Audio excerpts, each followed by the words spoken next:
I don't know about you, EJ. I am having a pretty damn good week, all things considered. The bad man is finally gone. The evil has finally been exorcised from the building. I'm feeling great. Bill O'Brien's no longer ruining my favorite team.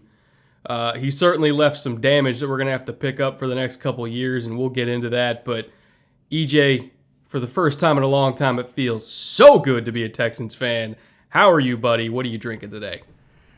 I am nowhere near as good as you, and it's funny because we started a joke the day before this happened. Neither of us had any pre-warning about this, as I don't think anybody else really did either.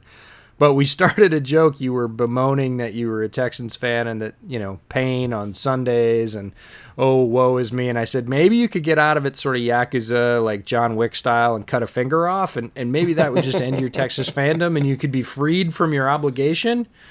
And that was literally the day before O'Brien got fired. So it did make for a pretty classic tweet about, wait, did you cut the finger off or did you cut your whole hand off? Because you got big returns on this, whatever you did. No, I couldn't be happier for you, pal. I fully understand what it's like to root for a team that is mired in a long stretch of, let's just call it mismanagement. And when that finally ends, it is a somewhat indescribable feeling. It is a weight off your shoulders. It is tremendously freeing, and I literally could not be happier for you. Neither of us expected this anytime soon. We both thought the torment would continue for you for much longer, and like you said, there's some damage, but there's also hope, and hope is a big deal. I have a beer tonight, 16-ounce from Booth Bay Craft Brewery back in Maine, and it is the Jumping Rise Sportsman's Pilsner, named after rainbow trout. When you hook them and they hop out and you get that jumping rise on the line. Got a beautiful can art to it. And it is as it says, it's a Pilsner. It's 5% ABV. It's very drinkable. It's clear. I've had a few of these since my wife got back. And just really good stuff. So saved one for the podcast. What do you have? I can't wait to hear this.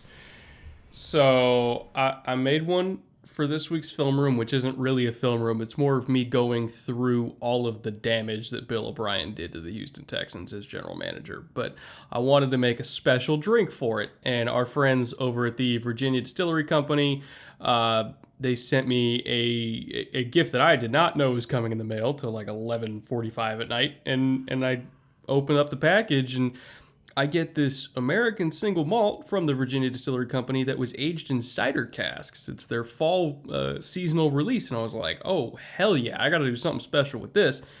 And my favorite cocktail is a penicillin, which it was, it's honey syrup, ginger syrup, lemon juice, blended scotch, and then kind of a Lefroy float on top, shaken over ice.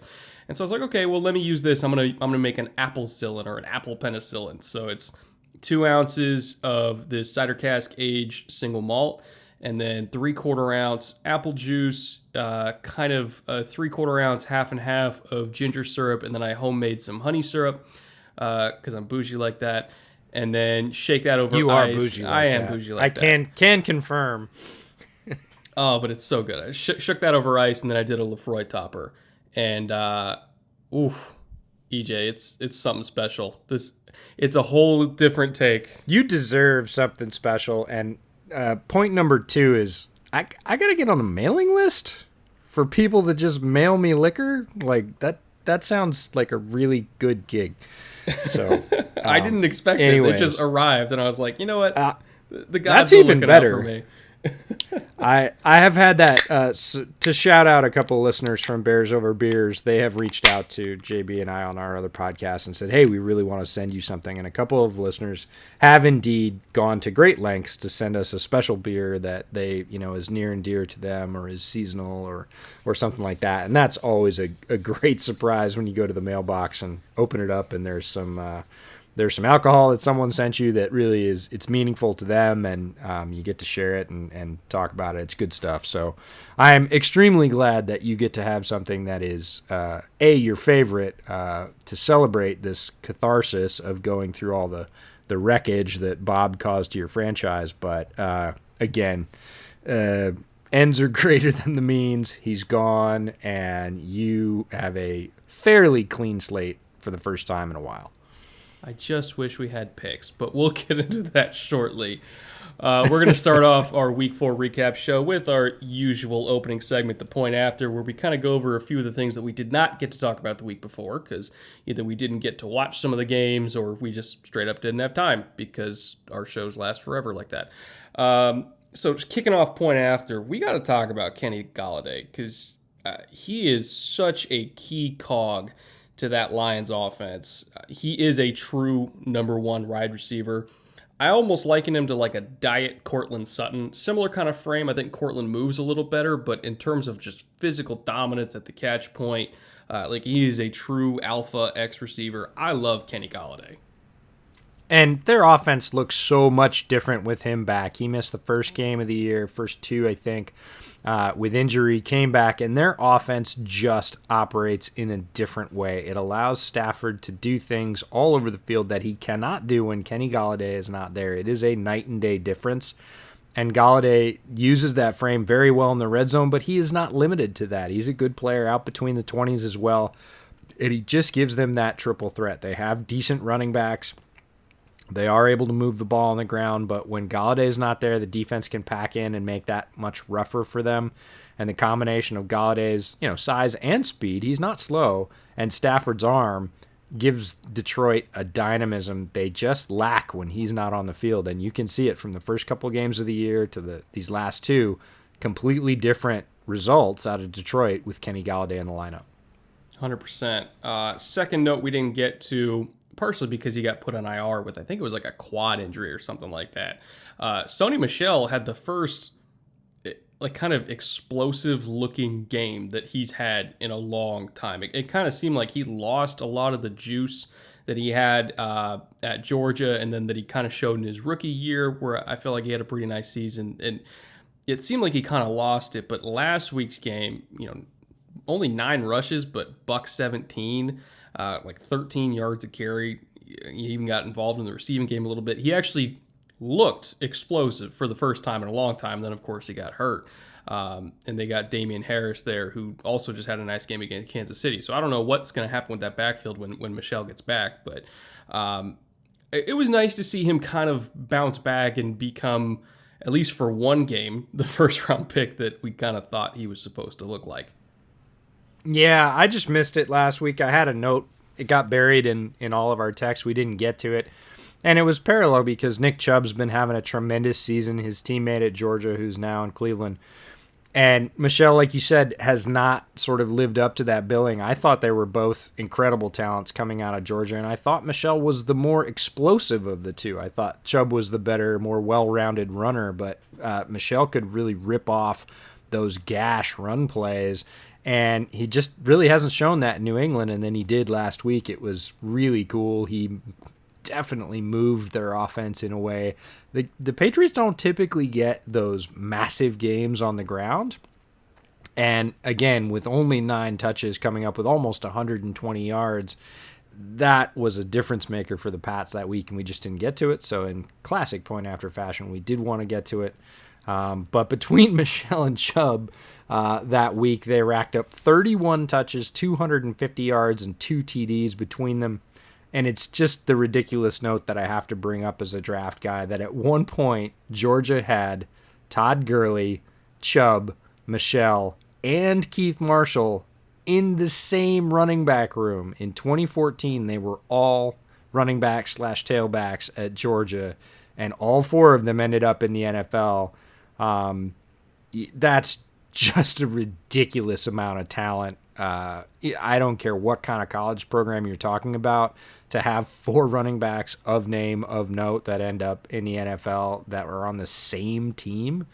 Just a ridiculous embarrassment of riches. And I remember when Gurley left Georgia, because I think he got hurt or something like that, and then he left early, and I think he was recovering from an ACL when he got drafted in the top 10.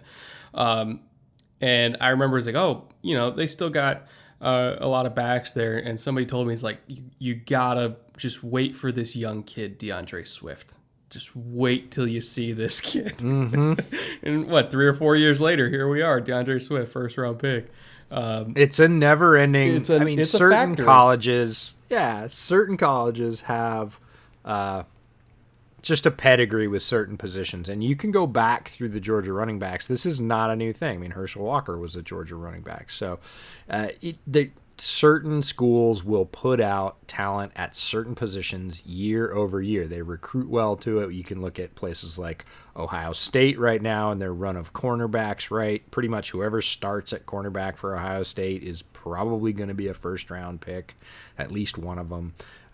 There are many other schools and positional relationships that we could go through, but boy, running backs in Georgia, it's another level. It's absurd. It's just crazy. Speaking of crazy, by the way, I know he's on the COVID reserve list right now, but the next time the Titans play, if Jeffrey Simmons is on the field, you guys got to watch him because he is freaky. He's dominating early on in this season, the first few games. I mean, the line of scrimmage was just wherever he said it was. This kid is crazy good, so strong, so long. In week 3, I think he had like half of the Titans' pressures. It was crazy, just absolutely doing anything he wanted to. He's almost like a young DeForest Buckner to me in terms of skill set, just size, length, power. Buckner's a little bit more refined, obviously, because he's been around longer, but Jeffrey Simmons can be another DeForest Buckner, which is terrifying because as a Texans fan, we already have to deal with DeForest Buckner twice a year, and now Jeffrey Simmons is starting to look like the same thing. Yeah, these are the kind of names that we, both of us, love bringing you, which are guys that, were highly drafted, were very good in college, but maybe not names that sort of crack the top rosters or the flashy defensive highlights because they just don't sort of have that pedigree, or there's any number of reasons. Maybe it's the market they play in, but Jeffrey Simmons is one of those guys who is playing at an incredibly high level right now, like top 10 defensive lineman in the NFL right now, if you're watching his tape and just sort of not paying attention to the name in the back of the jersey. At least interior. Yeah, he is just wrecking the opponent's game plan. He is that guy that is, Brett said, resetting the line of scrimmage, dominating, throwing guys out of the way, both making tackles in the run game, getting pressures in the pass game. He looks like, and I'm not saying he's as good as or as consistent as, he looks like an Aaron Donald type force in there. He is a Tasmanian devil. He is just wrecking stuff. And a lot of people don't know his name, so get to know it. Jeffrey Simmons, he's listed as a DE on the Titans. Unfortunately, he tested positive in the big Titans rush to get COVID. And, so he'll be out. Hopefully, he'll heal very quickly and only be out a couple of weeks while he deals with that. But when he gets his wind back, look out. Simmons, he reminds me of Fletcher Cox is a guy that he reminds me a lot of. Yep. He plays inside, great size, good power. He's on pace. Obviously they didn't get to play this week, but if he held his current pressures per game pace, he would be second in the NFL right now behind Aaron Donald. Like that's When I compare him to literally the best defensive lineman in the game right now, it's not hyperbole. He's not at that level of consistency, but he is making plays that make you sort of sit back and sit up and look in the exact same way. And in terms of how well known he is, like most people don't know who Jeffrey Simmons is unless they're a Titans fan or they followed him in college. But get to know Jeffrey Simmons. If he stays healthy, he is a force on the inside for the Titans. All right, EJ. The moment has arrived. Bum, bum, bum. Let's talk about Bill O'Brien. And I'm going to be doing a video on this I feel like I need week. a gong or something. A celebratory gong. Indeed. I'm going to talk about it in the film room this week. But I need people to understand the kind of damage this man has done to my team so you can understand exactly why I'm so excited. This is a guy who, just to give an example, this was back in 2017, Deshaun's rookie year. He's lighting up the league. Dwayne Brown was holding out that year because he had no guaranteed money left on his contract. He's a 32, at the time he was 32 years old, which is still in the middle of his prime for a franchise left tackle. Like mostly primes last till about the mid to late 30s for an offensive lineman. So he was smack dab in the middle of his prime, no guaranteed money left. And he wanted some guaranteed money just in case he got hurt so that he wouldn't get cut. You know, it's a pretty reasonable request for a professional football player to make of like, hey, give me some job security. The Texans said no over and over and over again. So he said, okay, I'm going to hold out and we'll see how you guys do. Deshaun is lighting the league up while getting hit a lot. And eventually they convince him to come back because the fines are mounting and mounting and mounting. And keep in mind at the time he was also having some, let's say, disagreements with ownership on the subject of kneeling. Look who was right in the end on that one, by the way. I guess it's Dwayne Brown. And so he's getting into it with ownership over societal issues, I guess you could say. He's getting into it with the front office, which was mostly Bill O'Brien at the time. I know Rick Smith was general manager, but keep in mind, he wasn't really involved that much in 2017 because he was tending to his wife who was battling breast cancer at the time. So it was mostly Bill O'Brien making the decisions there. So he was getting into it with Bill over his contract. He ends up coming back week 8, I think it was, for the Seattle game. Fresh off the couch, hadn't practiced, came in, started, only gave up 2 pressures in that game, just to kind of prove that he could play. The Texans traded him the next day. So they had no plan at left tackle. Their other tackles on the team, it was Kendall Lamb, it was Julian Davenport, and Breno Giacomini, and I think Chris Clark. Like, they had nobody. So Deshaun continues to get killed for the next year and a half because they had no tackles, because they traded away their only one that could play. So Deshaun gets lit up, and then they finally realize after 2018, okay, we have to go get a left tackle. We can't keep doing this. So they give up 2 first-round picks and a second-round pick in that big old trade that involved Kenny Stills and Laramie Tunsil. And then because Laramie Tunsil had all the leverage in the world, because, again, they gave up 2 first-round picks and a second-round pick for him, the Texans had to pay him basically whatever he wanted, which ended up being $22 million a year. Highest deal for an offensive lineman ever that has still not been topped. Again, because he had all the leverage. Now, EJ, since the day Dwayne Brown was traded, he's had 1,612 pass blocking snaps. Laramie Tunsil's had 1,695. Ooh. Dwayne Brown has given up 70 pressures in those pass blocking snaps. Relatively the same number of snaps over the same period of time. Given up 70 pressures. Very, very good numbers. Laramie Tunsil has given up 72 pressures. So they're basically identical pressure rates per snap. Dwayne Brown costs $11.5 million a year. Laramie Tunsil costs $22 million, 2 first-round picks, and a second-round pick. That is why Bill O'Brien is being fired. He's not a great head coach. He's a horrifically, historically bad general manager. Historically bad. They had to... I don't want to say they had to trade DeAndre Hopkins. They felt like they had to trade DeAndre Hopkins because they gave so much money to Tunsil and because they were going to have to pay Deshaun Watson $40 million a year. They felt like they didn't have the money available to add guarantees onto Hopkins' contracts because he only had 1 guaranteed year left, and he also wanted guarantees. They said, no, we can't afford it. They trade him for a freaking second-round pick, which is a pile of garbage in the first place. And then they give up another second-round pick for Brandon Cooks, who in the 3 seasons beforehand, and I'm being generous here just because of sample size, in the 3 seasons beforehand averaged 62 yards a game. He's averaging 34 yards right now. So you're giving up picks for him. You're getting a second-round pick that you use on a defensive tackle because you let DJ Reader walk because you couldn't afford him. You couldn't afford Kareem Jackson. You felt like you couldn't afford Jadeveon Clowney. I'm losing my freaking mind as I'm going through all this right now, trying not to rage. You know what you sound like right now? A manic Texans fan that's been abused for years. No, that's what you are. But what you sound like is the guy at the end of the, prescription drug ad that has to read all the side effects in like 5 seconds. Oh, God. It's just... In 2018, we had the third-ranked run defense. You know why? Because we had Kareem Jackson, we had Jadeveon Clowney, we had DJ Reader. They were the three best run defenders on the team. He let all of them walk because he felt like he didn't have to pay them because he's such a good head coach. Oh, we'll still be fine. I'm a great head coach. I'm a great general manager. I can replace talent. No, you fucking can't, Bill. You're really bad at your job. We have the worst run defense in the league this year because you let all of our good run defenders walk. Yeah, he's so awful.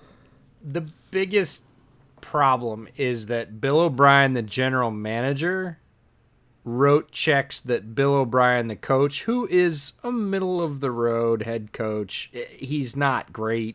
He's not terrible. He's not Adam Gase. Couldn't cash, right? He shorted himself, as you said, the talent that the coach needed, the GM, Bill O'Brien, shorted the coach, Bill O'Brien, the talent he needed to win football games, and he was his own worst enemy as a GM because he was historically terrible. Bill O'Brien as a GM reminds me very much of every elementary school drama ever where a bunch of kids take the new kid aside and they basically free him of his lunch money through complicated mathematical schemes and then laugh at him as they walk off with all his goodies and he gets nothing. That's Bill O'Brien, that kid that got duped for his lunch money. That's Bill O'Brien as a GM. I had a friend text me and he said, "Damn, we were about to offer a 7th for Deshaun." Oh, I know. So many people. That joke got made in Chicago a lot. There was a friend in the league. Yeah. Even other NFL teams were laughing at Bill O'Brien. Everybody was laughing at him. They all knew that joke got made in Chicago before the Foles trade, right? Hey, why don't you just toss Bill O'Brien let's see, Adam Shaheen and a 6th? That ought to do it, right? For Deshaun, right? He'll say yes. Why not? Everybody was just lambasting his abilities as a GM because he was terrible. He was historically awful. Same thing you said. So glad he's gone.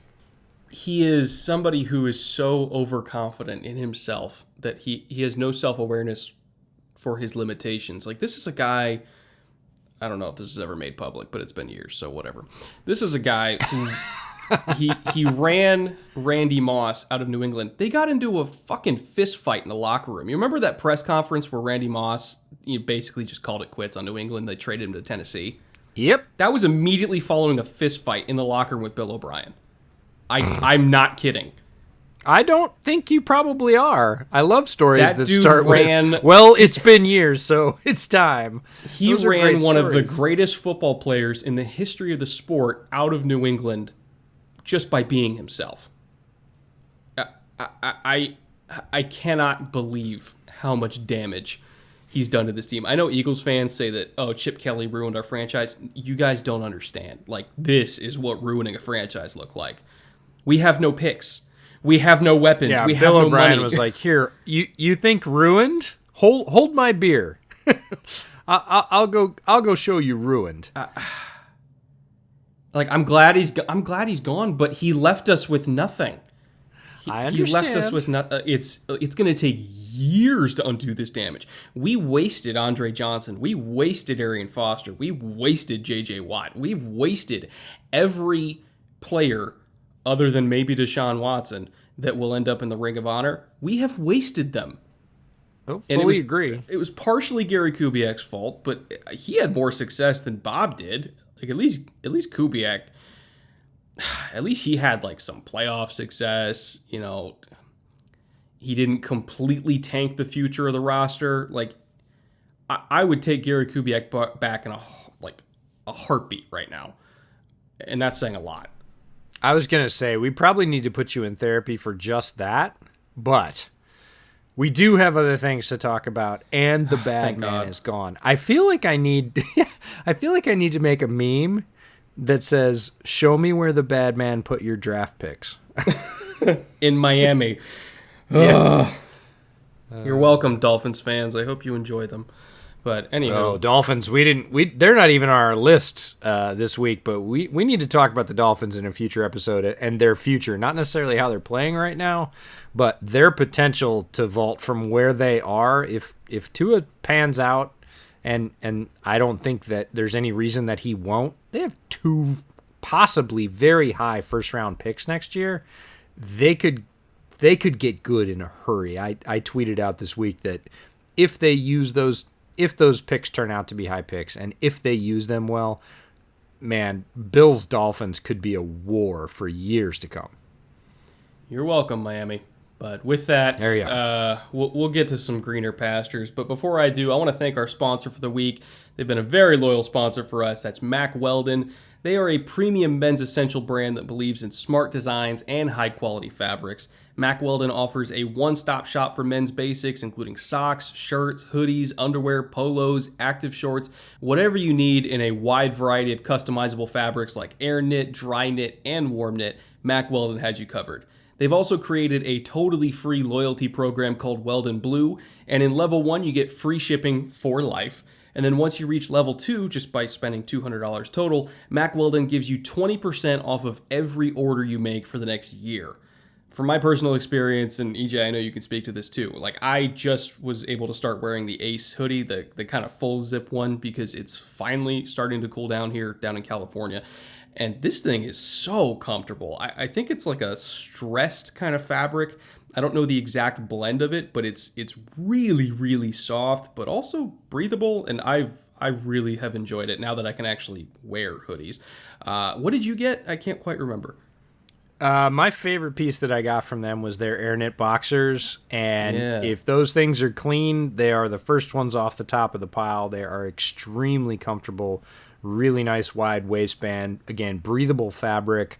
I would say form-fitting, but not too tight, and just slips beneath pants really, really well.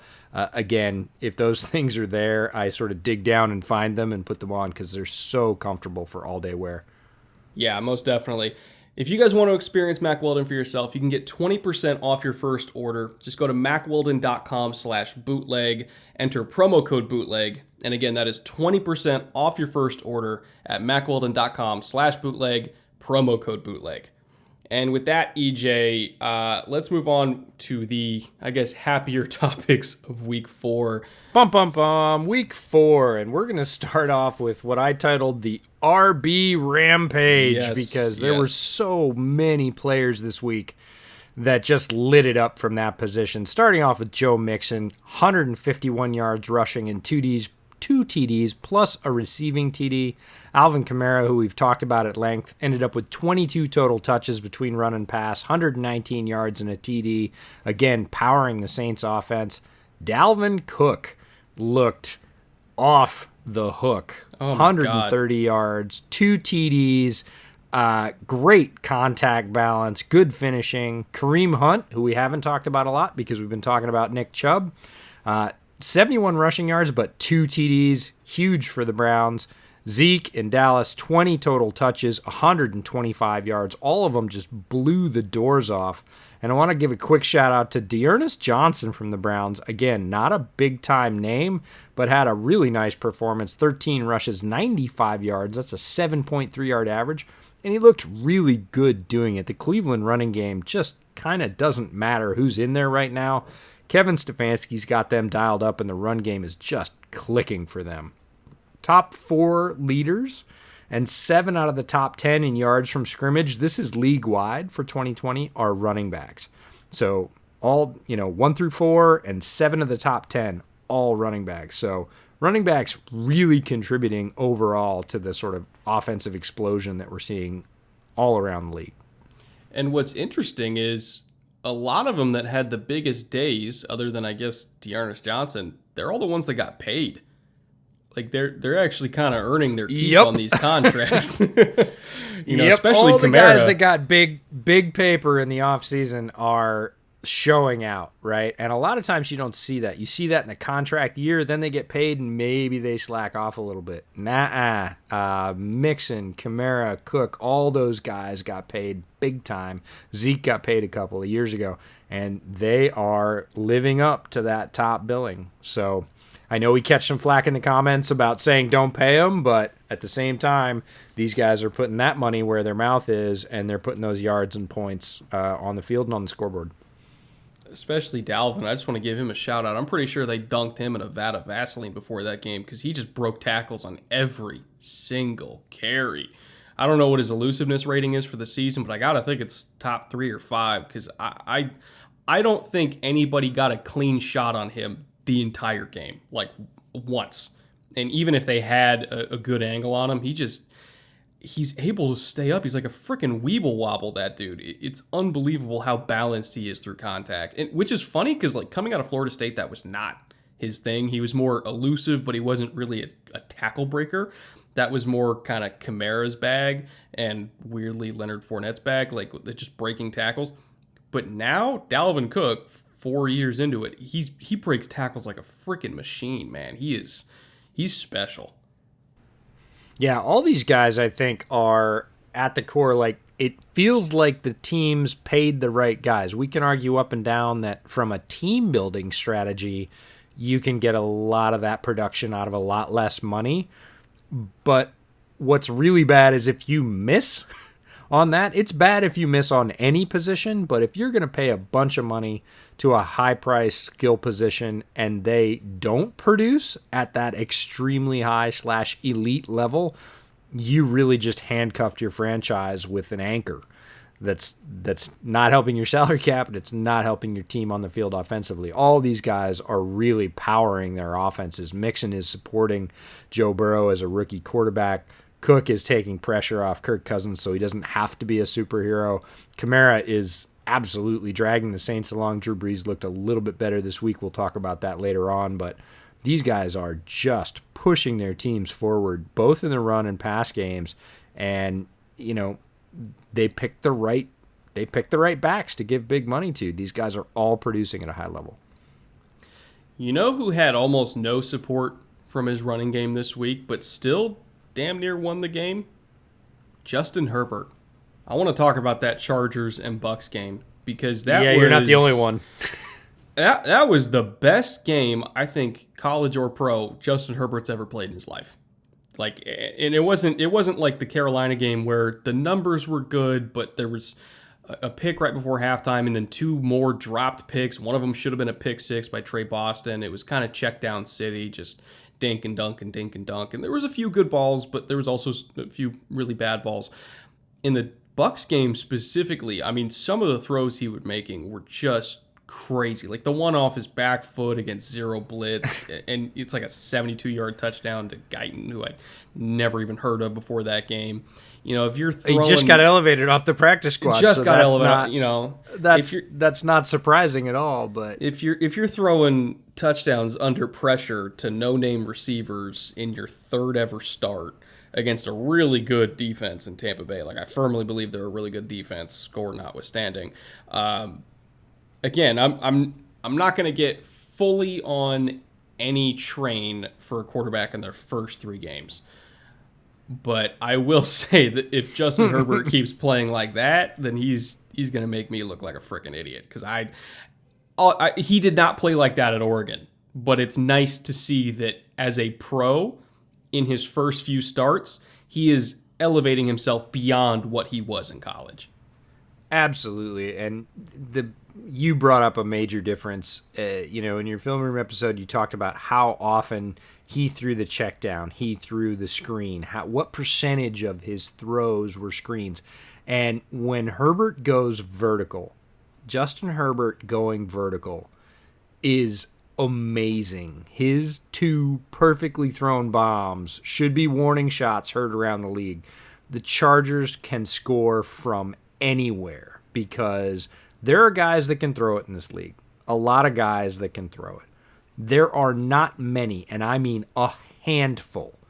There are 3 to 5 guys in the league that can throw it like that. Pat Mahomes can throw it like that. Josh Allen can throw it like that. Aaron Rodgers can still get it out there like that.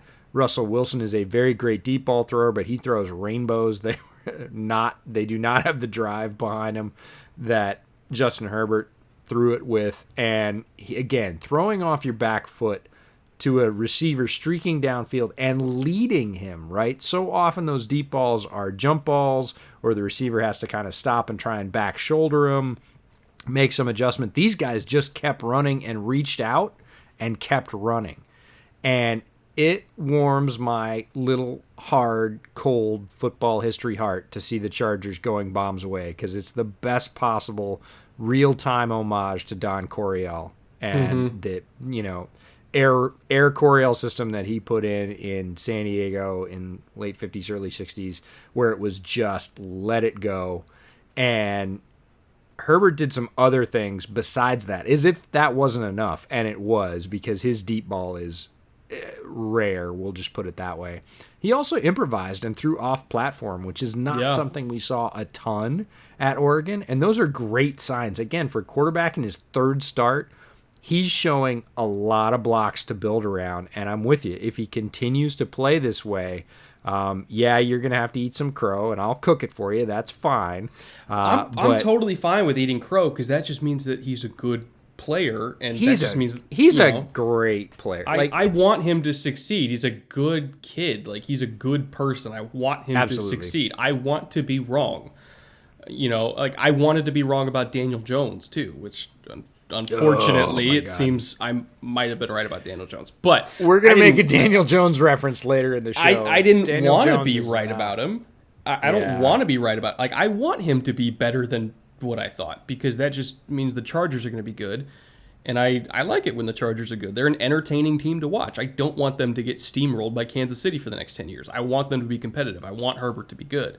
I want him to keep playing like this, because that was literally the best game he's ever played. And I'm counting the Colorado game when he was at Oregon too, where he lit them up. This was better than the Colorado game. Some of the throws he was making. Yeah, and it was against a much better defense. We're going to talk about Tampa's defense in a second, but holy cow, they're good at every level. And he still pushed Brady and the Bucs to the brink in his third game.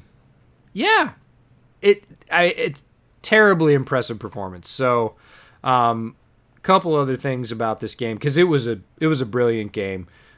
Brady threw darts all day, and he has not done that in Tampa Bay. He's done it intermittently. He was getting on the same page with people. Brady is a notorious worker, film rat, doesn't make the same mistake twice. He's displaying that same trademark mistake erasing form, and the O is now supporting the D that we just talked about as being tremendous equally, and the Bucs are getting really dangerous. But Brady threw lasers all day for touchdowns, for long gains down the field to receivers you know and receivers you don't. Brady looked really, really good throughout the game. And the one time he didn't look good, he was on his back. And I have to bring it up because L.A. ran one of my favorite blitzes end of the first, just a few seconds left in the first quarter. Go look it up on Game Pass if you have it. LA ran a coffee house blitz, which is one of my all-time favorites. And if you don't know what a coffee house blitz is, the linebacker or the lineman, typically a linebacker cheating up into a gap, basically feints that he's going to drop back into coverage like a half step, or just stands still. So the offensive lineman has to immediately react to whoever's bringing pressure. And right as that happens, right as that offensive lineman commits, the linebacker turns and rushes. And the hesitation was about a quarter second, which doesn't sound like a lot, but it was plenty. And ran in and just nailed Brady. Ended up throwing a duck to nobody, but he got hit really hard in the hips. Always love a good coffee house blitz. Danny Trevathan ran one for the Bears last year that was probably one of my top 5 plays of the year for the Bears. So always got to call out the coffee house blitz. And the claim to fame for the coffee house blitz, that was what the Giants ran with, was it Matthias Kiwanuka? I think it was, in the Super Bowl, and they just tattooed Brady in that 2007 game. Oh my God.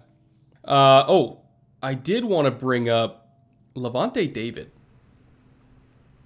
I will always talk Levante David. always.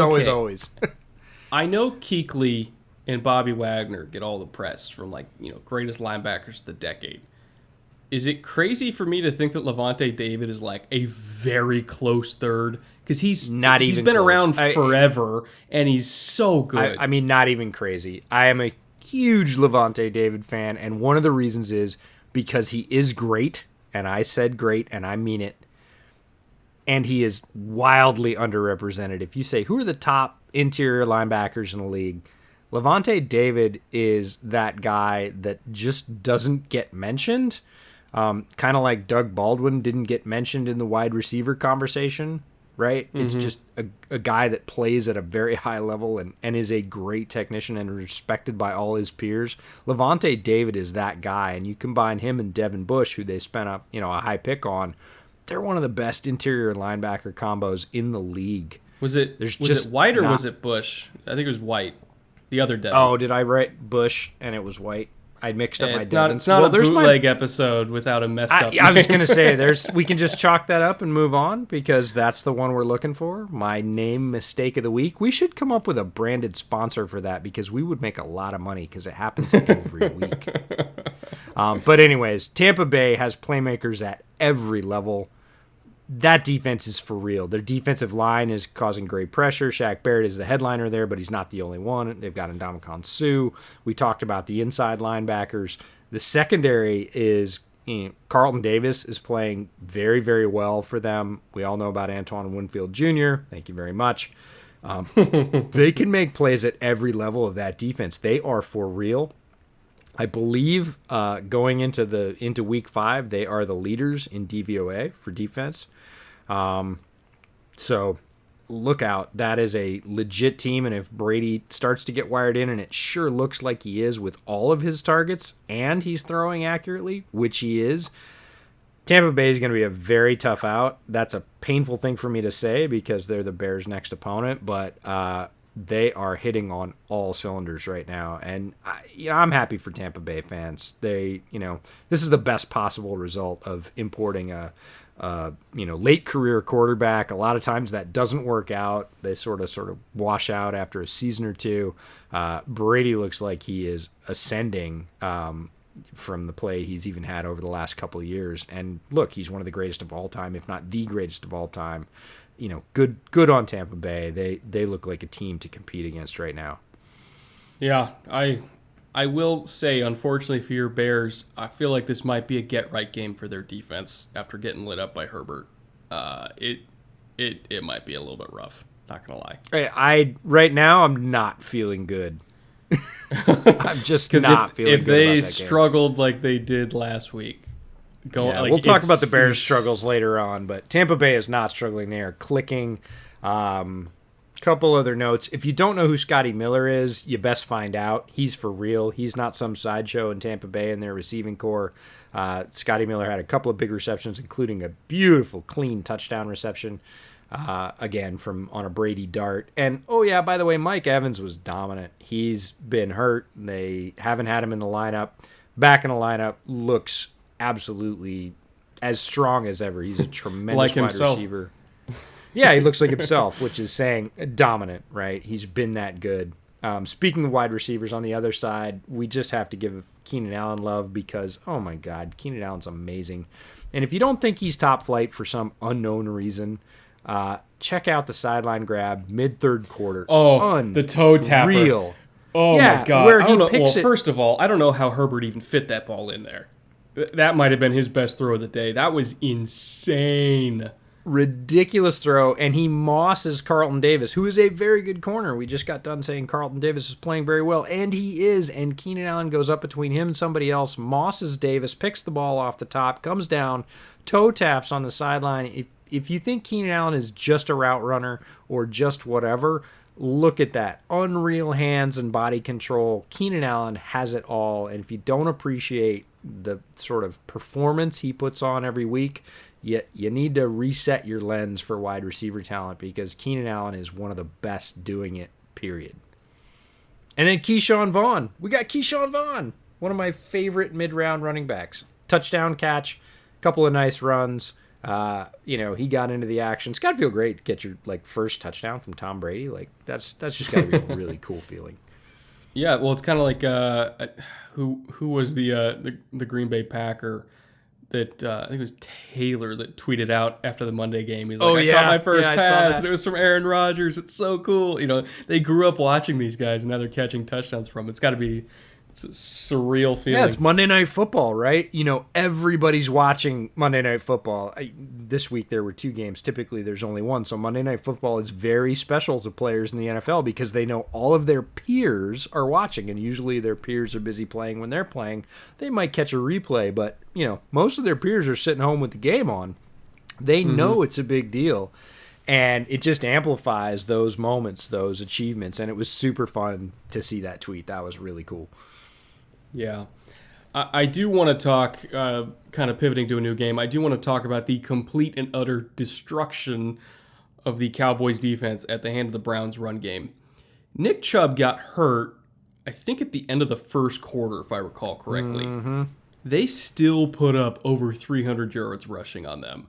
It wasn't just the fact that the Browns offensive line is really, really good and Wyatt Teller is playing like the best guard in football and, you know, Jedrick Wills is just absolutely crushing defensive ends when they run that wide zone, and just everybody's working together. The tight ends are blocking the fullback. God, I can't remember the name of the fullback they traded for, but he was blocking his ass off too. You know, the wide receivers are getting involved. It's not just the blocking is good. It's the fact that the Cowboys defense looks completely and utterly disinterested in playing physical football. I have not seen a defense quit 20 minutes into the game before, but it looked like they did. It was like you're paying Jalen Smith how much money? You're paying D-Law how much money? You know, it was pathetic. Like, I'll use the word, it was pathetic. You're not the only one. It's been called out all over, you know, X's and O's Twitter, analysts, morning shows, you name it. The Dallas defense is getting rightly drubbed for a performance that was pretty dreadful. I've seen everybody from Daniel Jeremiah to Dane Brugler to you name it call out that, look, there are certain things that are scheme-based and there are certain things that are not. And what's troubling the defense in Dallas right now is not primarily scheme-based. It is effort-based. It is want-to-based. It is hustle-based. And those things are not scheme-related. And they should be embarrassed because Dak was on the money and in control all night long. One of his most dominant games that I can remember in recent memory. And that's saying something because he's had a lot of good games. But he had the right reads at the right time. He was just gunning the ball with accuracy. We could bring up a couple throws in particular, but overall, 41 of 58, 502 yards, 4 touchdowns, 1 pick right at the end of the game, Denzel Ward, because they needed to throw it. He put up 38 points, which as a Bears fan is a mystical dream castle in the sky, 38 points. What are you talking about, 38 points? We had 3 points going into the third quarter. 38 points, and he lost because his defense just abandoned him. And they should be embarrassed that they wasted that performance from Dak because he was dialed in. He was absolutely slinging it. I think when you look at how well Dak has been playing in the first few weeks, and he's honestly played well almost every single game. The Rams game was kind of hit or miss, but he's been locked in at minimum the last 3 weeks, and just the rest of his team has completely let him down. And there's all this talk about, okay, well, should they pay Dak, blah, blah, blah, blah, blah. At this point, why should Dak even want to stay? Like, he's going to put up numbers there because they have receivers, but with McCarthy as the coach and that defense, like, they're not going to win games. And at his core, I know that Dak is an extraordinarily competitive person. Why should he want to stay there? Because it's been year after year of this, of paying the wrong people, of bringing in coaches that hire for nepotism, you know, refusal to make the changes that are necessary. Like, the reason why Mike Nolan is the defensive coordinator right now of arguably the worst defense in the league, or at least on pace to be one of the worst defenses of all time. The reason why Mike Nolan is there is because Mike Nolan gave Mike McCarthy his first coordinator job. And so he was repaying him back with nepotism. This was not a meritocracy decision. This was, I'm going to look out for my buddy. I got a job back with the league. I'm going to hire him because he hired me. And he was not the best defensive coordinator that was available. Wade Phillips was. Or at least some of the other up-and-coming defensive coaches, I think, also deserved a shot. And so this is a situation where Dak has to look back and be like, okay, this is a franchise that is hiring the wrong coaches, that is paying the wrong people, and they're drafting me weapons. I'm putting up numbers, but I'm not winning games. And this is a franchise that has continuously gotten in its own way, whether it was in the Tony Romo era, where they refused to build him an offensive line until he was battered and broken. Whether it was early on in the Dak era, whether it's now in the Dak, like they waited way too long to fire Jason Garrett. Like this is a franchise, a once proud franchise that has not had any success in multiple decades because the leadership at the top makes terrible decisions. Why should Dak want to stay there? He can go get 40 plus million anywhere he wants to right now. Jacksonville, as much as they like Gardner Minshew, I guarantee you they would pay Dak 40 million a year. Why should he want to stay in Dallas? I don't think he should want to stay in Dallas. I think Dallas is continually one of the more overhyped teams in the league. Every year is their year. Every year they've assembled the talent. Every year they're going to threaten. They are in the worst division in football, and they're struggling. A team with that much talent should not be struggling in the worst division in football. Can you imagine what Russell Wilson and the Seahawks would be doing if they existed in the NFC East? They'd never lose another game. They'd be looking around like, so we're going to pick up, let's see, that's 6 free wins a year. And, Dak and the Cowboys, not that way. So I wouldn't want to stay if I was Dak either. Look, yeah, he has a ton of targets. Their wide receiver core is endlessly deep. Zeke is a very good running back. Their offensive line, if healthy, is solid, at least better than a lot of other places in the league. But, I'm fine with Dak going to Chicago. That'd be great. So actually, Jacksonville was a terrible example. Chicago, Dak would eat in somebody Chicago. Somebody that could put up 25 points a game. Imagine you put anybody, and I think that's a low estimate, especially the way Dak's been playing, like you said, for the last 3 weeks and really for the first quarter of the season here. He's been playing very, very good football. Imagine you put somebody that could throw up 25 points on a weekly basis with Chicago's defense. Yeah. Like, Chicago walks away with that division, even though Green Bay is throwing up 40 a week.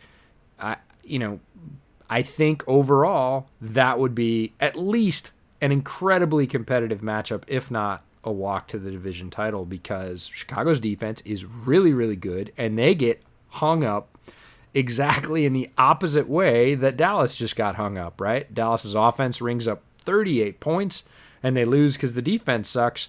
Chicago's defense holds people, typically under 20 points, and the offense puts up 3 or 8 or 11 or 15, and they lose.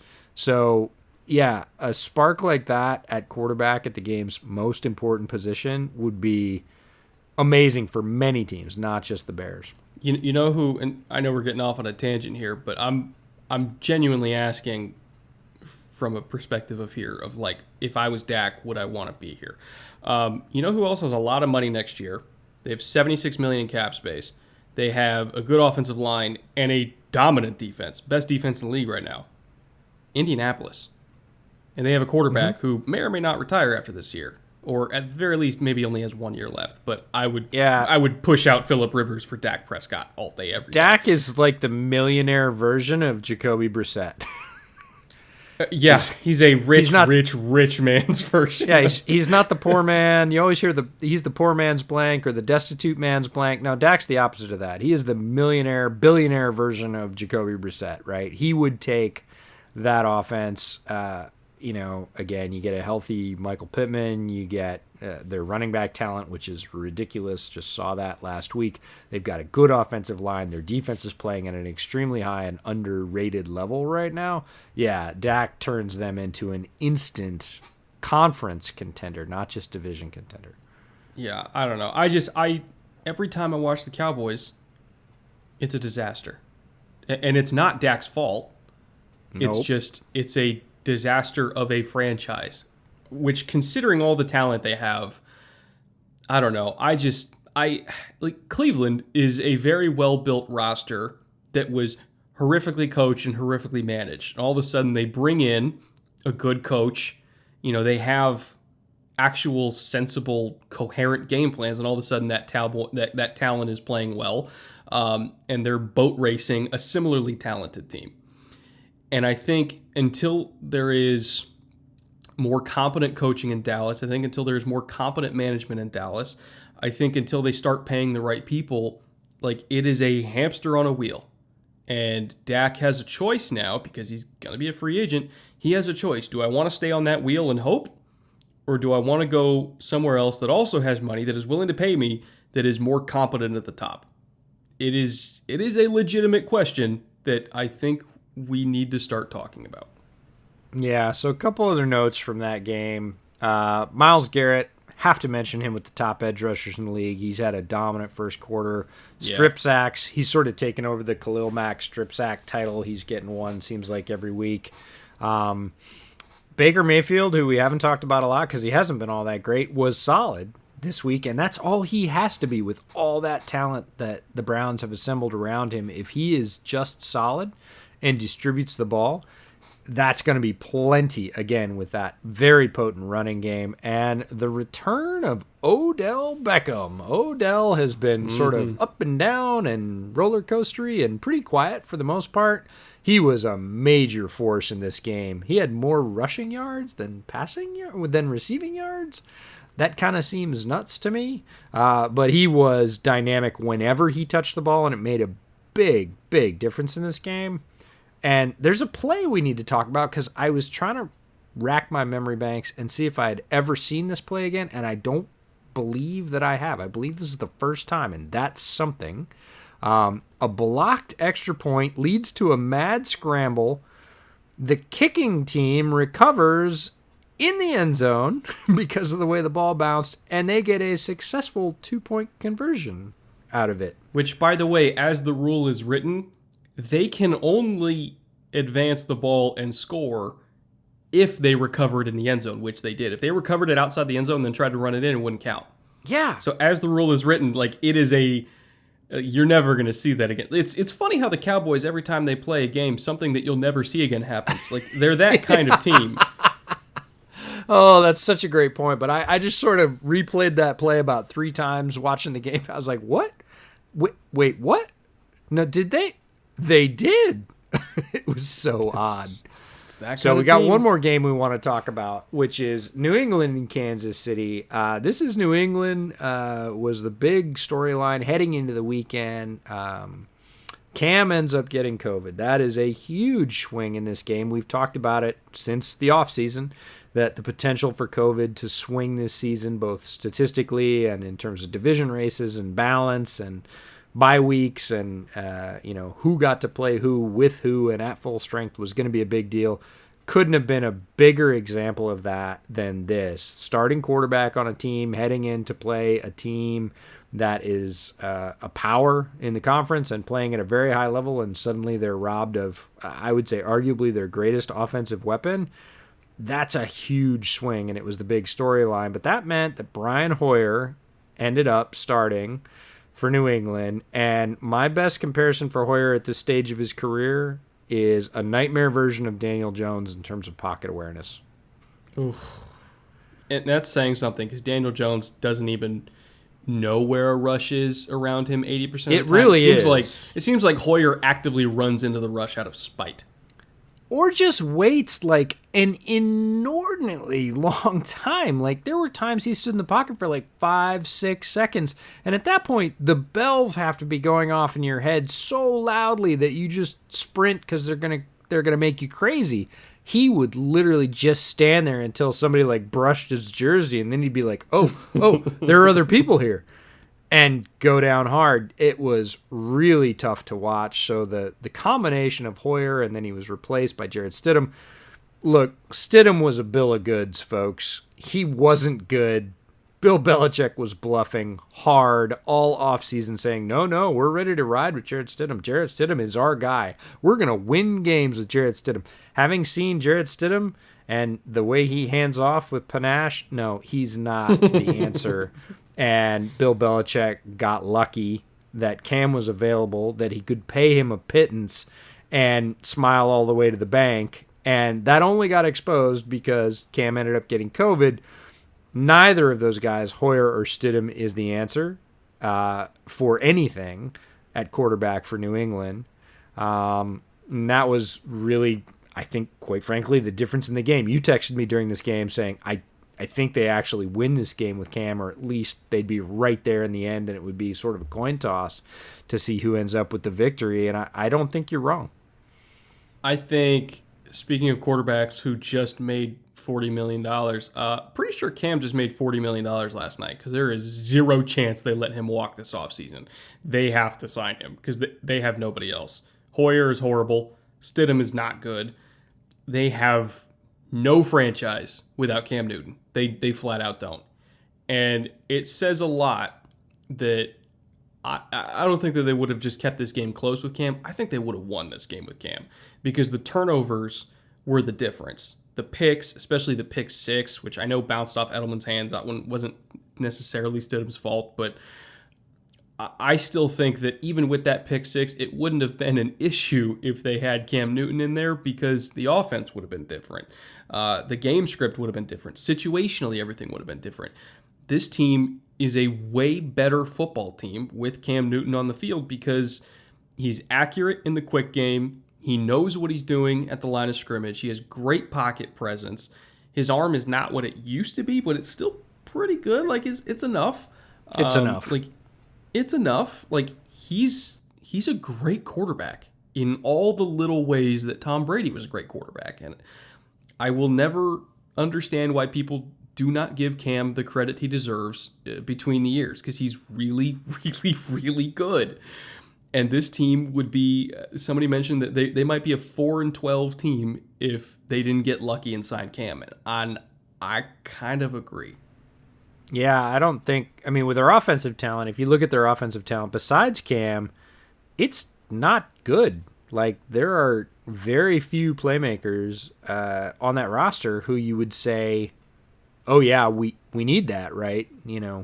Let's go get that. That's better than what we have. Rex Burkhead had a really nice game last week, and he had another decent one this week. But again, he's not a headliner. And again, without Cam and that decision making, even if you just erased all the negative yards that Hoyer and Stidham took in sacks, because not saying Cam wouldn't get sacked, he probably would once or twice, but not like that, and not for those kind of yards with just a completely deadwood complexion. I'll tell you what, he would at least know that he had no timeouts at the end of the half and not take a horrific sack that cost them points. He would at least have the awareness to know how many timeouts he has. That was horrible. Elsewhere in this game, Rashad Fenton had a really strong game at corner for KC, made a couple of big plays. Not a name, again, that most people are familiar with. He did get burned a couple of times, but just another guy that Kansas City secondary, right? Daniel Sorensen is the sort of poster child for this. Not name players that make big-time plays, and Rashad Fenton was the guy this week. And then the other one that I wanted to call out, that Casey scored on a couple of these, but I actually saw it in multiple games. I saw at least 4 examples of this play. The en vogue run play this week was the misdirection sweep from shotgun with the runner crossing in between the QB and the center.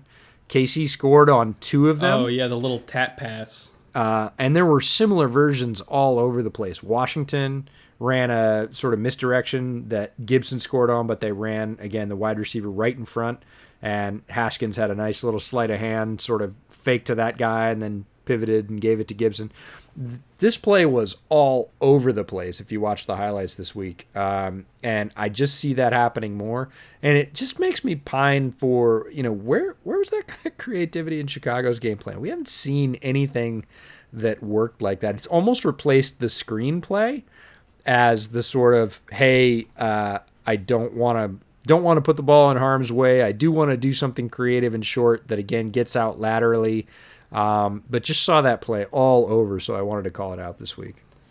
Yeah, I talked to a coach about that play last year when I was working on a Matt LaFleur video because KC ran it on them as well, and then he also ran it on them. And I kind of brought it up when I was doing a Kyle Shanahan breakdown heading into the Super Bowl because Shanahan does that kind of stuff a lot too.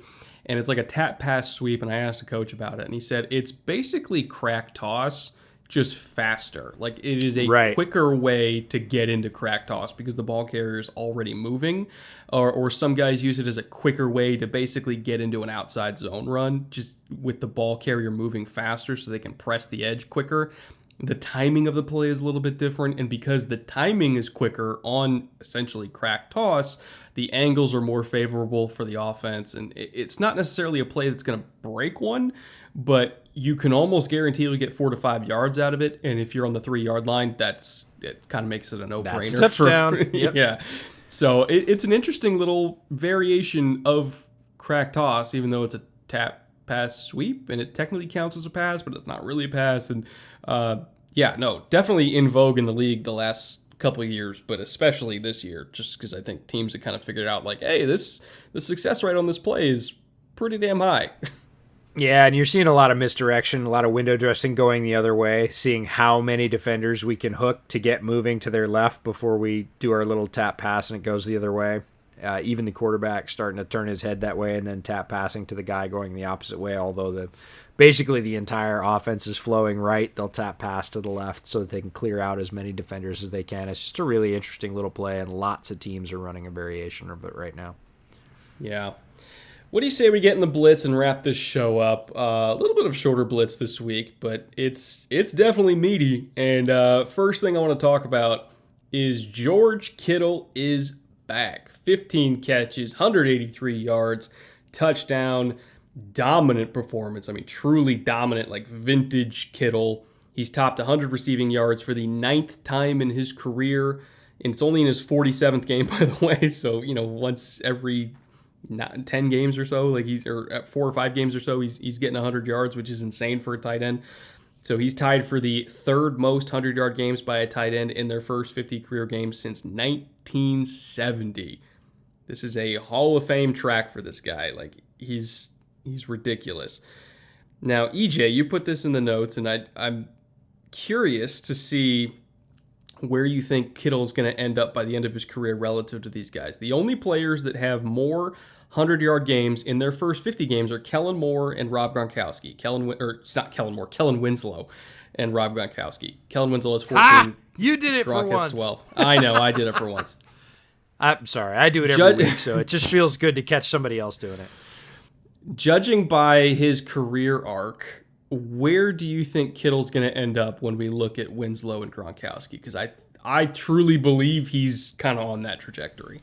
I absolutely believe that everybody right now should sort of sit back, and it's always interesting to me, and you never know what's going to happen. There are a lot of variables, but again, if it continues, if he stays in a favorable position with a coach that understands his strengths, which is where he clearly is right now, maybe the best situation in the league. There are a few others that would be good as well, but if he stays in a favorable situation, you are seeing a budding Hall of Fame career. That is exactly what you are witnessing. The level of dominance he displayed is not atypical. That is not an outlier game for him. And I fully believe that there are those players that you see them. Khalil Mack feels very much the same way. Not racking up a ton of sacks, but if you look at his dominance week in and week out, even with sort of all the uncalled offensive holding that's occurring in the league, Khalil Mack is one of those players where you can look at him and say, yep, and George Kittle is the same way. He is playing at a level. Somebody said, the difference between him and Zach Ertz, the idea that Zach Ertz would be compared on the same tier or plane as Kittle is patently ridiculous. Zach Ertz is a good tight end, and George Kittle is a great tight end. And I think that's absolutely true. There's only 2 tight ends in recent memory that I think are in his category, and it's Prime Gronk and Kelsey, and that's it. Yeah, the guys that have just dominated the landscape for the last 4 or 5 years at tight end. The other one that just caught me when I was sort of combing through his stat line, he was targeting 15 times in this game, which is a lot, and he caught all 15. That's unheard of. You do not see guys with 100% catch rate for targets.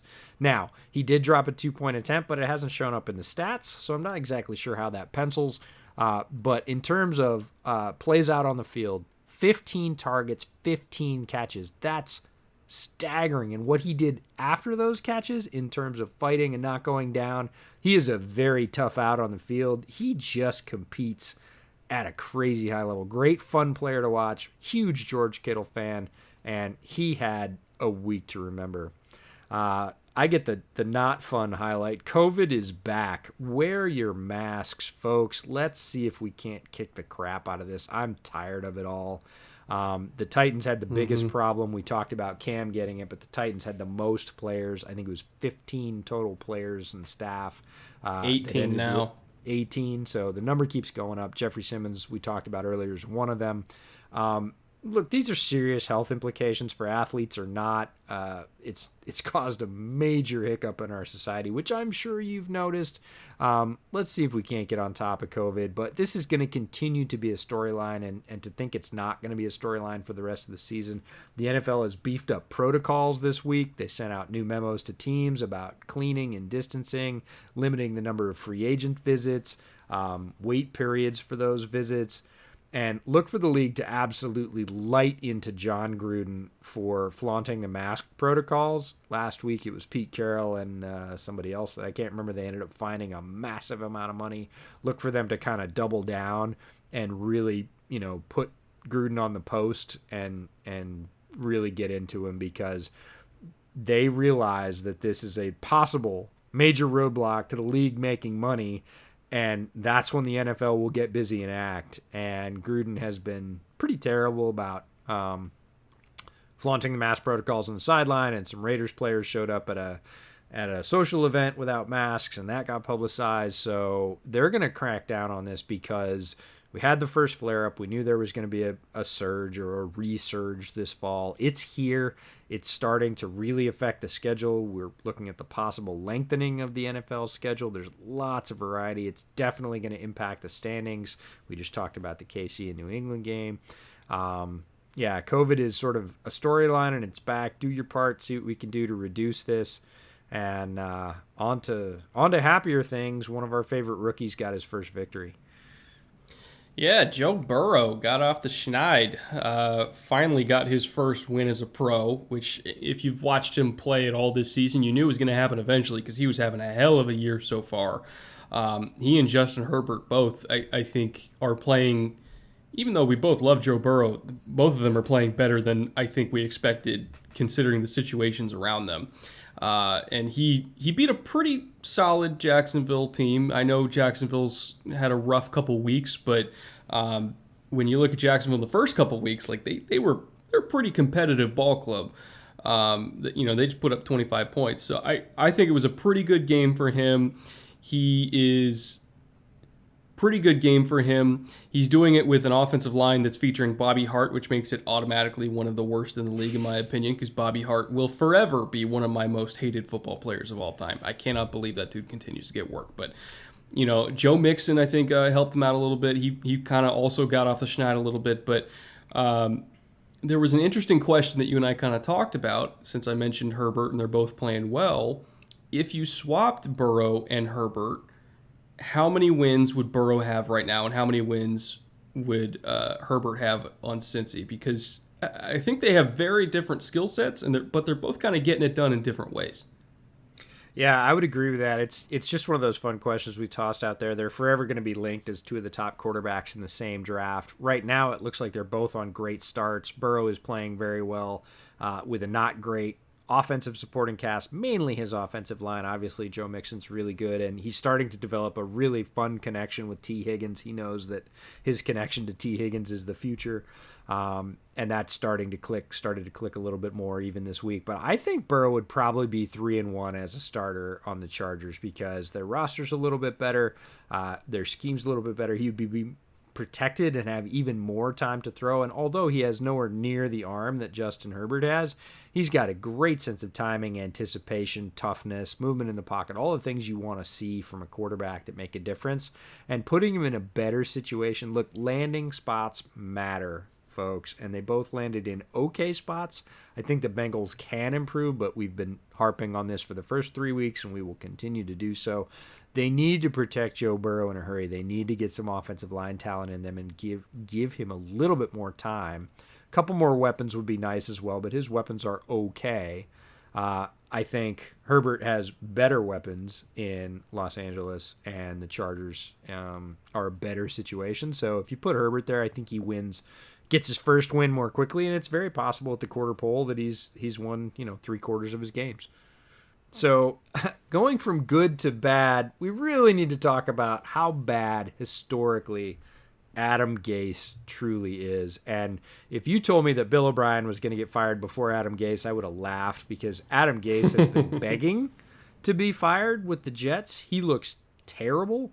But that's not the case. Bill O'Brien got the axe first. And sort of by association to Adam Gase, Dowell Loggins. And this is the thing that kills me about the Watson, Mahomes, Trubisky draft classes. Everybody says if either one of those guys went to Chicago, they'd be better in Chicago, be winning the Super Bowl. And the bottom line is Gase was gone, but Dowell Loggins remained, and John Fox was the head coach. And if you think that either Deshaun Watson or Patrick Mahomes would be anywhere near the players they are now with Dowell freaking Loggins, who ruined Ryan Tannehill in the Dolphins and is currently ruining Sam Darnold in the Jets, would have sort of propelled them to any kind of offensive heights, I got news for you and a bridge to sell you.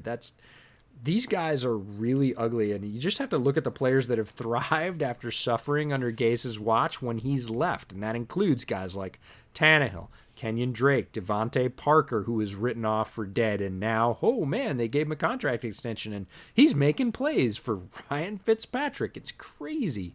And I would say Robbie Anderson's in that list too. He's gone on to Carolina. He's looking rejuvenated, to say the least.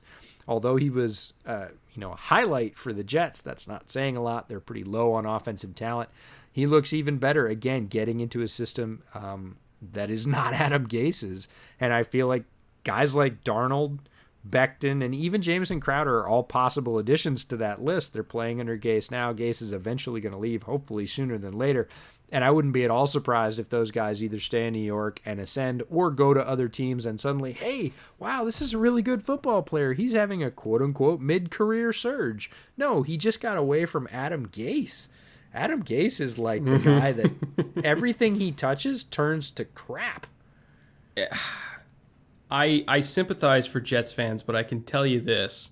When he does get fired, and he will, you are going to feel the same cathartic relief that I do right now. And it feels so damn good because you know he's terrible. You've known he's terrible for years now. A lot of you probably knew he was terrible before he even got hired. And a lot of you were probably dumbstruck that he got hired in the first place because you saw how terrible he was in Miami.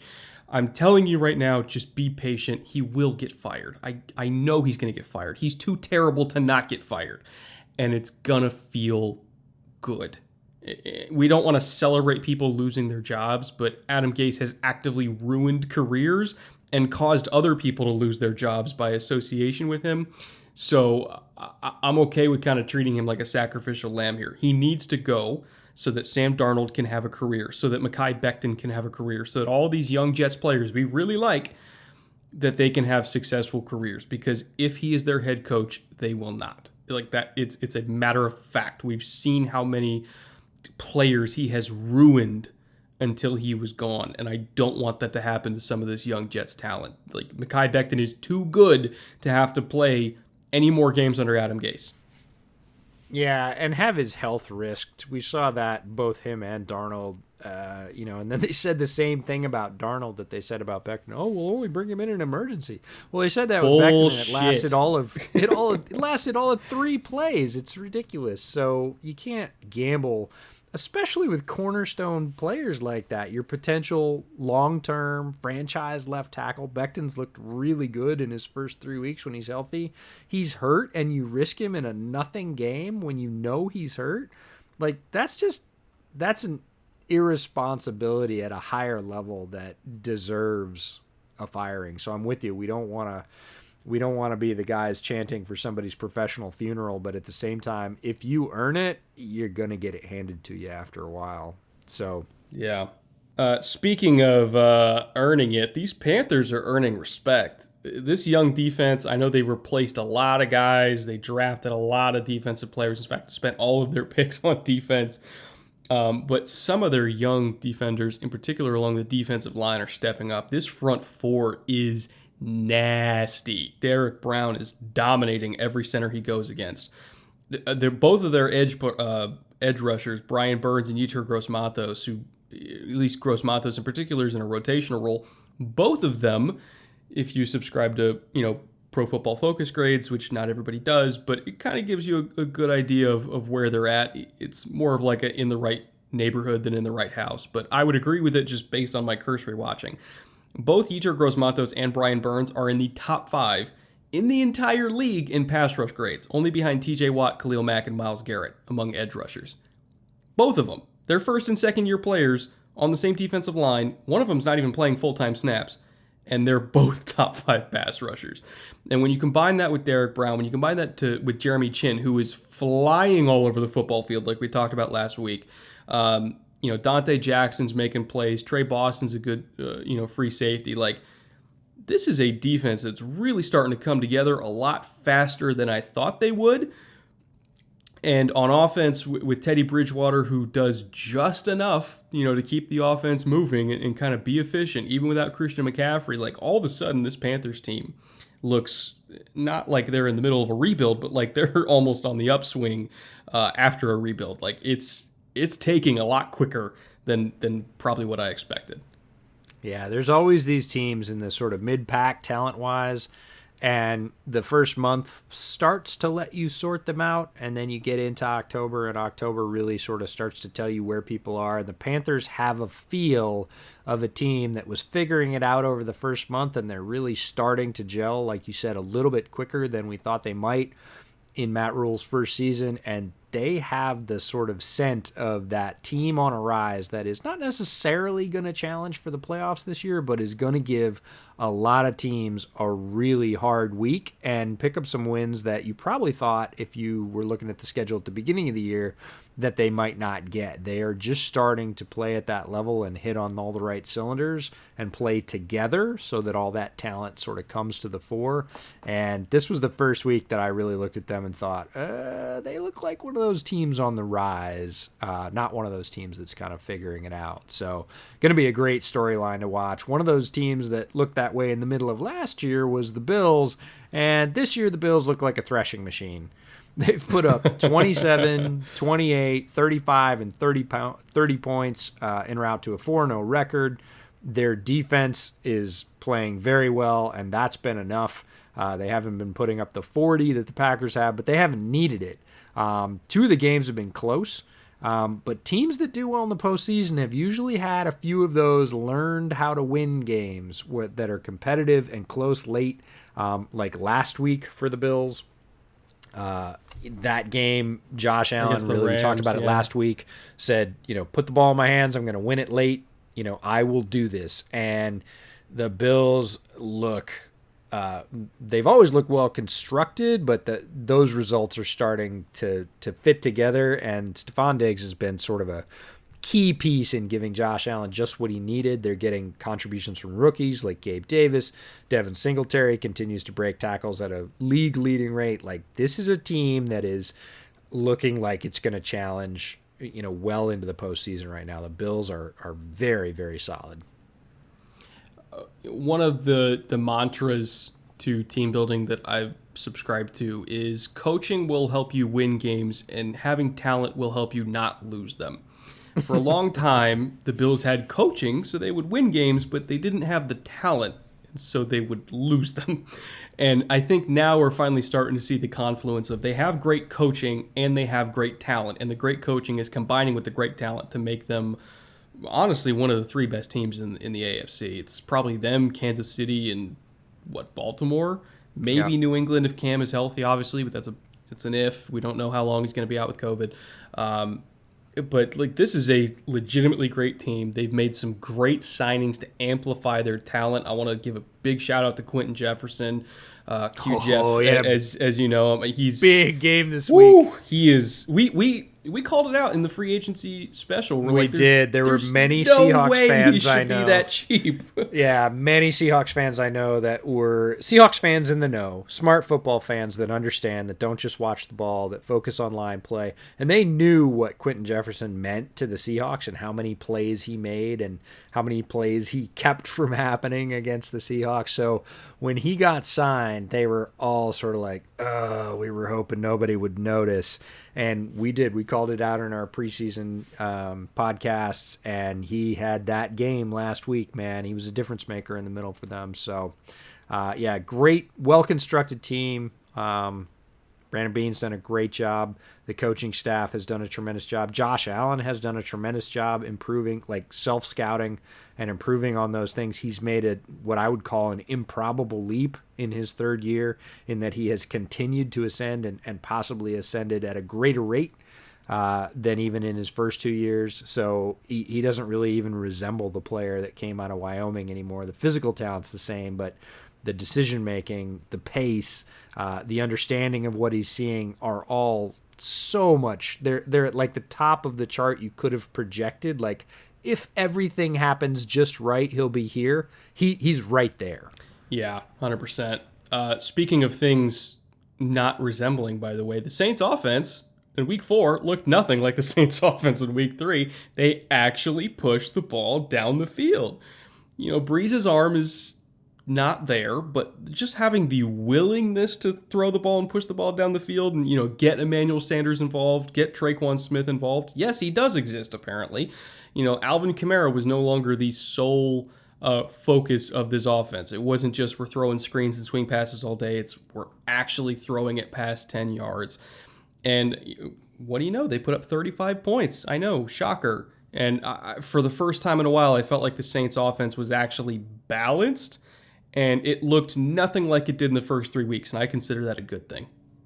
Yeah, Breeze's arm looked better, period. I don't know if he was fighting something, if he had a tweak in his, his shoulder, his core, or something in the first week. But the first week, boy, he came out, and it looked like his December arm. It looked really, really soft, really slow, really bad.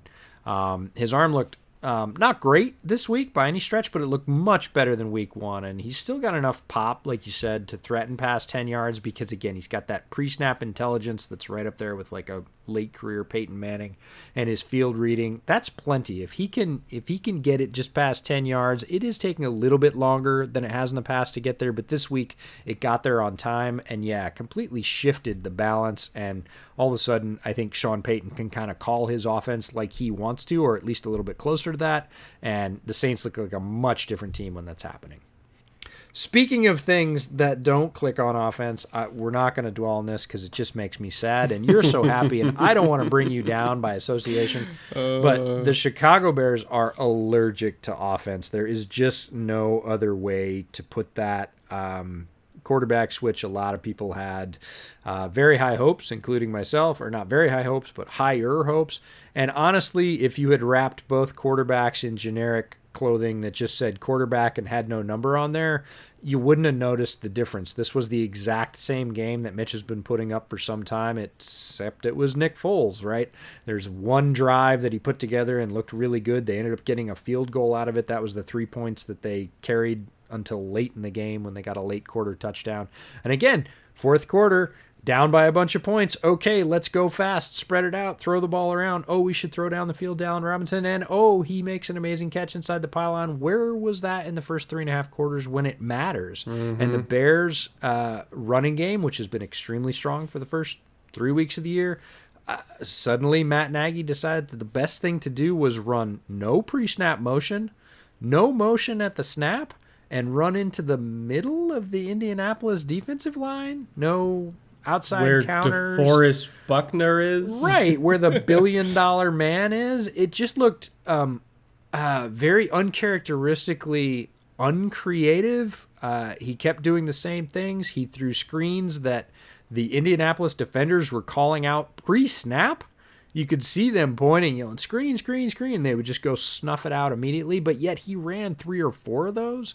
It was just a very, very confusing and disheartening game that was not very easy to watch on offense. And until the Bears get their offensive woes squared away, nothing is going to happen for them. Their defense is playing tremendous. All credit to Chuck Pagano.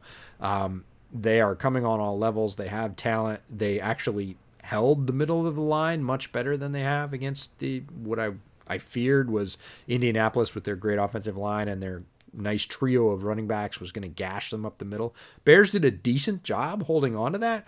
But if you're scoring 3 points for the majority of the game when it matters, you will win 0 games in the modern NFL. If you score 10 points, you're not going to make very many wins in the NFL. And during I did the post-game wrap-up with Robert Schmitz this week, and I said, look, if you hold a team under 20 points or right at 20 points or less, I think you should win 3 out of 5 games. Turns out the numbers bear out. You should win 4 out of 5 games. You should be winning at an 80% clip in the modern NFL if you hold your opponent under 20 points. The Bears regularly hold their opponent under 20 points, and they still don't win those games because their offense is broken, and they've got to get it fixed or nothing's going to happen, and that team is going to get blown up. $1 million. Don't. That's what Cam costs. Don't. $1 million. Yes, you're right. I will continue to hammer Ryan Pace with the fact that Cam Newton cost $1 million because it was gross negligence on his part, and he deserves to get roasted for this. If Cam comes back and leads the Patriots to the playoffs while making pennies, then guess what? Ryan Pace deserves every single ill word that goes his way because he freaking blew it, man. Yeah. He blew it. He blew it and he doubled down. He actually ended up paying Nick Foles an extension, trading a pick for him, and, Cam was still available. And we've talked about the multiple options. Anyways, the bottom line is people are blaming the defense in Chicago for not doing enough, and I'm not having that slander. Not on my timeline, not here, not in the comments. It is not the defense's fault until the offense gets to what we'll call a general median modern level and can score somewhere between 2 and 3 touchdowns on a regular basis. They're not going to win games. And then the next stretch does not look good. It looked much better at the beginning of the year. Again, they're going into Tampa Bay is their game here coming up Thursday this week. And I think they're hosting Tampa. And that is going to be a rough contest for them. They're going to have to get things fixed, and they have to do it in a hurry and under pressure. I'm not saying they can't. I'm saying if they don't, this season could turn around really quick. And everybody's like, what are you panicking for? They're 3-1, blah, blah, blah. Yes, they are. It's not looking good if you're looking at trends and who they're going up against. It's going to be a tough road, and they're going to have to buck up and just score more points. That's all there is to it. Their next 3 games are Tampa, Panthers, Rams, Saints. Yep. Titans. Yeah, it's not a good stretch. And then Vikings. So who knows what the Vikings are going to be by week 10? But oh my God. It's not a pushover for sure. We just talked about how the Panthers are gelling and how good they are. Yes, they could have an off week and the Bears could take one from them. Tampa Bay, I don't know. The Rams are playing at a pretty high level. Certainly have plenty of talent and a great scheme. The Titans are, well put together, assuming that their players come back and they get back to health. That's a big assumption. And like you said, who knows what a team will be? Any team will be by week 10. But the Vikings have looked pretty darn good. Jefferson's had a couple of great games. Dalvin Cook's hitting at a very high level. Both of those guys are taking pressure off Cousins. It's just, if you look ahead and say this team's been scoring, typically in the low single digits for the first half, it's not a good look. They're going to have to get it worked out, and they're going to have to do it on the fly, and that's a tough thing to do in the NFL. It's all right. Week 14, you got the Texans, so at least you got one more win coming your way. Oh, geez. I don't know. We should do something special for that game. We'll need to put some planning into that. Maybe we'll try and live stream it or something. Yeah, that sounds good to me. We'll just live stream my misery. But yeah, our misery. I think there's going to be shared. I think there's going to be shared misery there. Somebody has to win it. It's that kind of game. Have you guys ever watched a 3-hour car crash? Because you're about to. Oh, let's get ourselves out of here. Couple of notes. Keep your eye out for the first round of custom bootleg t-shirts dropping on Twitter. We've sent them to friends of the podcast, folks that have supported us and helped us out on this crazy journey. I've got a thread going on Twitter. We're going to be adding editions there as folks get their t-shirts and tweet out pictures of them. It's fun. We've got them in lots of different team colors, so you can see what they might look like in your team's colors. What do you got going? You told us film room this week is you basically having catharsis with Bill wrecking your franchise. Is that right? Yeah, it's all about the wonders of Bill O'Brien this week. I was working on a Browns run game episode, but I also... That's way more fun. Why did you get off that? Well, because they're playing the Colts this week, and I really want to see how they do against Indy. Just all right. From fair nerd perspective. Like, we're getting Wyatt Teller versus DeForest Buckner this week. That's going to be fun. So I'd rather break that down. I can dunk on Bob for 1 week just to see how they do against Indy. Like, that's strength versus strength, which I always love doing film rooms on that. Cool. Yeah, we've got Bears Over Beers this week on my other podcast. We get the wrap-up podcast because we typically have the Thursday or Friday slot, and because the Bears play on Thursday, we worked it out with Robert Schmitz, who usually does the wrap-up, and we're going to do the wrap-up this week. That's Jeff Berkus and I on Bears Over Beers, so that'll be coming out Friday morning. I don't really have anything else, and we've already dragged on for an hour and 30 minutes, so we're going to let all you folks go. I know you clamor for a 3-hour podcast, but I don't think I could stay awake for 3 hours this particular evening. Do you think it's already 10 o'clock. Oh, yeah. It's a long week for me. That would be another 90 minutes. I don't think either one of us would be awake, and I don't think you sign up to listen to snoring. So we're going to let it out with the good content we've put together. Keep following us both on Twitter. You can follow Brett at the Film Room on YouTube as well. And until then, enjoy. It's been a wild season. I don't see it getting any less wild as we go on. We've seen some great performances. There's plenty more of that to come. We'll chronicle it all here on the Bootleg Football Podcast. So keep watching and hang in there. We will talk to you soon. Later.